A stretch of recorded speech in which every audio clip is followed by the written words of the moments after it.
Hi there again. So while I'm waiting for my embryo program to continue, I thought I'd just talk to you a bit about other uses we can use these Q-mates for. Now,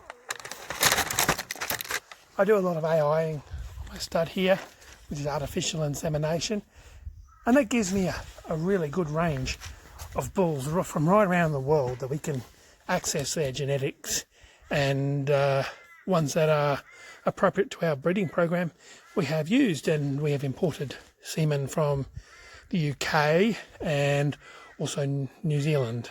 New Zealand stuff isn't here yet.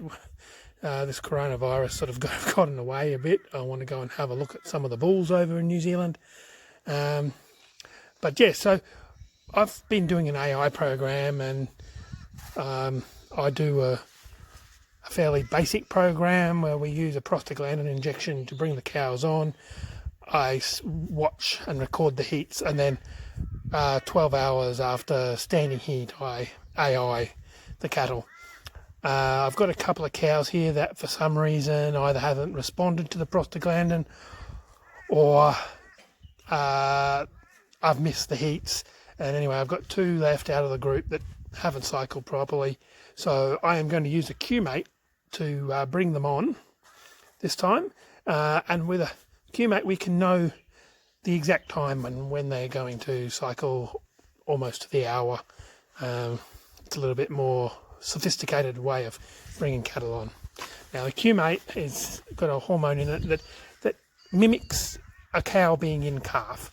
So they think they're in calf, and when we remove that hormone crashes. We give them a prostaglandin shot.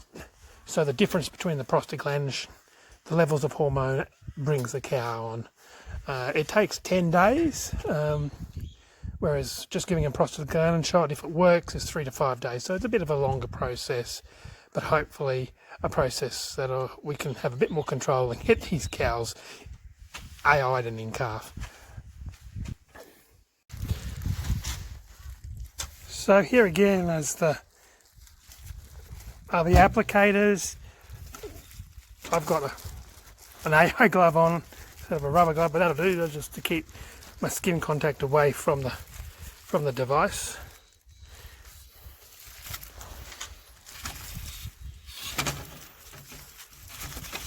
So yeah, these devices have got progesterone in them, so I don't know whether they'd actually cause me much problem. I am an asthmatic, so I've always got to be careful of these type of hormones. They can actually bring on asthma-related symptoms. So anyway, we pull out make sure the sheath is on the outside is all the way back. A bit hard to do it. I don't have a tripod, so I'm holding the camera, phone, and the tripod's on order. So there, we pull the sheath back, we make sure the back of it is out, and then we have to squeeze these together. They're very fiddly, I have to say, it's very fiddly, so excuse for the photography. So squeeze these shots, the pods together in the device. Put them in the end there. Push the sheath up.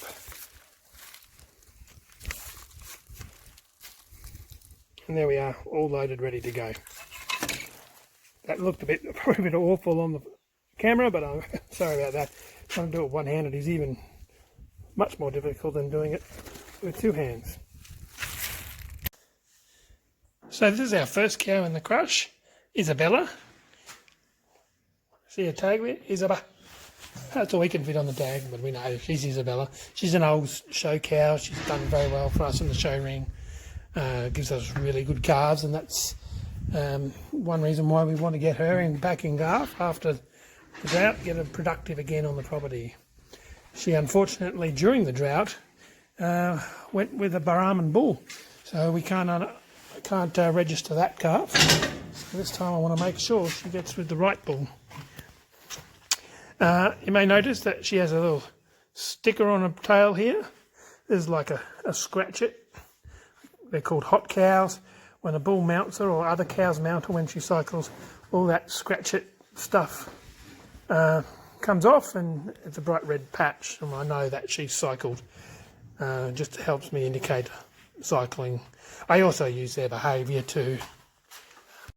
Very important thing when using intravaginal devices is that we don't drag any feces or dirt or anything into the vagina. It'll give them a UTI or a uterus infection. So we give her a bit of a clean up. She's not too bad, but some of the cows, when they've been on really green grass, they're quite dirty in the back here, so we give them all a bit of a clean up.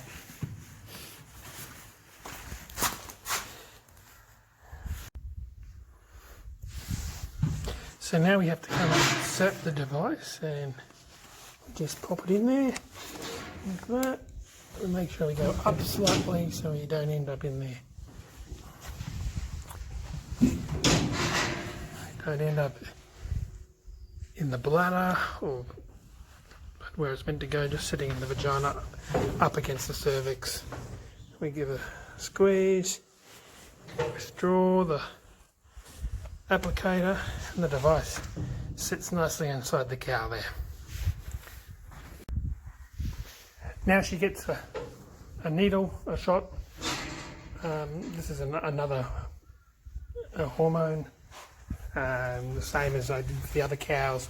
There's gonadiol, which is another progesterone injection. It's an estradiol benzoate. So just brings up those levels of hormones that are needed for the program.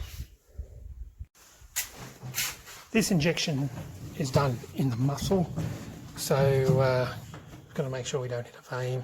We do it in the rump, which is not, these are not cows going to the meat work, so the rump is fine, not the neck. And the rump is closer to all the business end of the reproduction, so we always do it in the rump. So here's the rump of the cow. We just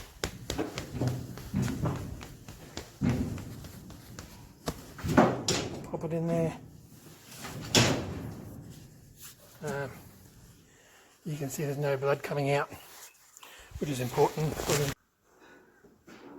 You can see there's no blood coming out, so that's important for an intramuscular injection. I'll just put the needle in now. And I'll draw back a little bit just to make sure there's no blood.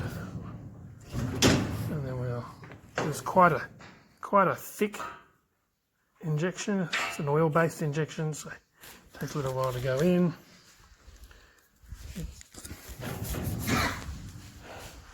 Pull it out and give it a bit of a rub, and she's good to go. Actually, there's a calf there saying, "Where's my mum?" Look at her. Beautiful calf, only a crossbred calf. Very unfortunate.